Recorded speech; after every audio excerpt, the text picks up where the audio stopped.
everybody, I'm Clever Sammy, the Pop Song Professor, and welcome to my channel where we make song lyrics explained. And today, thanks to the request of so many people, so many times, we're gonna talk about Blinding Lights by The Weeknd. The big question people ask about the song is it about Bella Hadid or is it about Selena Gomez? This is a question that I do not care about the answer to, but we're gonna answer it anyway because the truth will out. Basically, The Weeknd, or at least Abel Tesfaye's character The Weeknd, right, has this history of being a bit of a womanizer and having sex with a lot of people and then ostensibly writing songs about those relationships. Though there's not been a ton of proof that every single song he's ever written has been about a real person. And we also have to question as we go into this, when was this song actually penned? Was it written in a previous situation? Should we be able to apply it to his current situation now? The questions abound. But let's take a look at verse 1. He sings, "I've been trying to call, I've been on my own for long enough, maybe you can show me how to love, maybe. I'm going through withdrawals. You don't even have to do too much. You can turn me on with just a touch, baby." So it feels like somebody that he's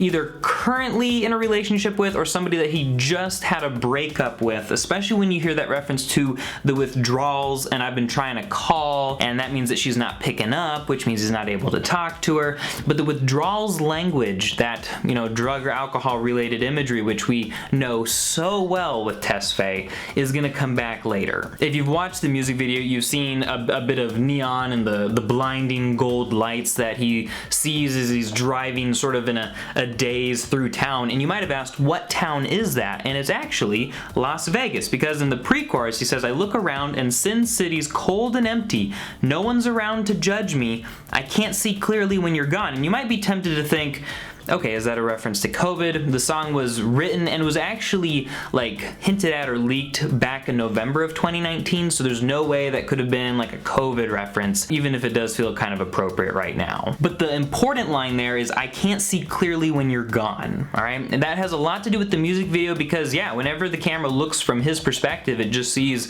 literally blinding lights and this sort of like haze and chaos of flashes of light and close-up weird images of things, quickly cut to something else, and it's like he's having some kind of a trip. We get into the chorus. I said, "Ooh, I'm blinded by the lights," which we've been talking about. "No, I can't sleep until I feel your touch," which he mentioned before. I said, "Oh, I'm drowning in the night," which is a little bit of a cliched piece of imagery, but that's okay.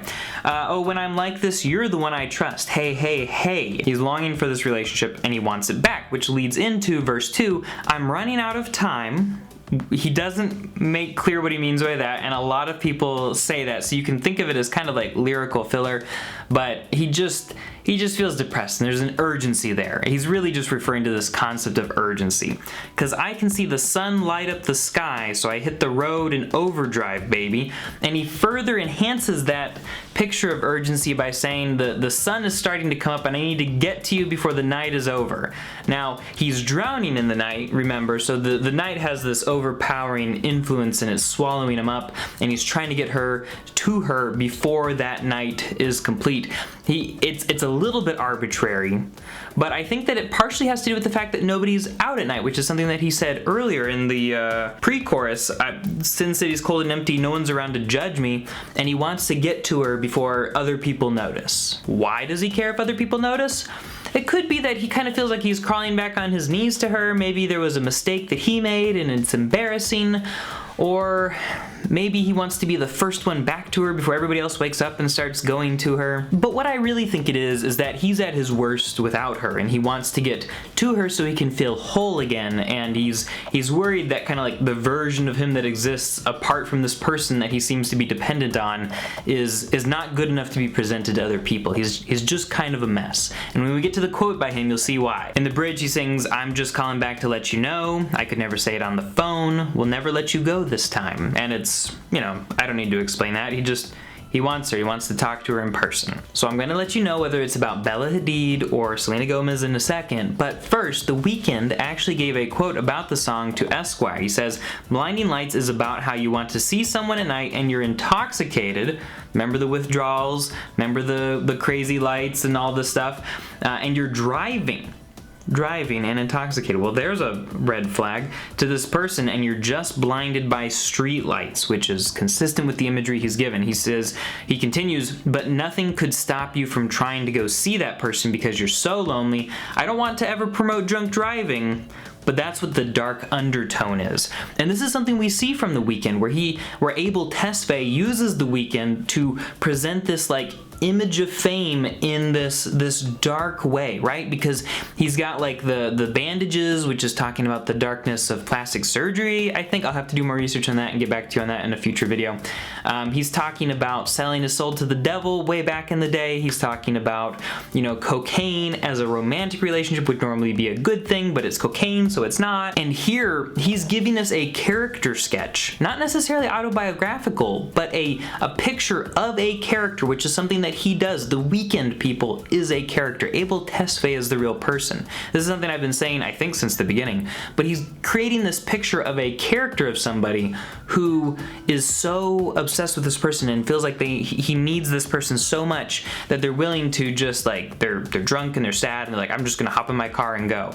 And he's not saying that that's a good thing. He's just drawing a picture. And yes, for those of you who are wondering, that is obviously a incredibly irresponsible and just bad thing to do. But that takes us back to the original question. Who's it about? Okay, I just went to a relationship timeline for the two of them, and the best that I can figure it out, it seems like The Weeknd was dating Bella Hadid in 2016, and then he dated Selena Gomez for a few months, and then he went back to dating Bella Hadid, and then during the time that he was dating her, this song came out. So the song potentially could have been written before he got back in the relationship with her, but of course they're no longer together, so that didn't last very long at all. So the ultimate answer is that there really isn't an answer because it depends on when the song was originally written, but I would venture to say, because Abel Tesfaye is so well known for using The Weeknd as a character and sort of this proxy to try things out, especially go watch my video on The Hills. Because of that,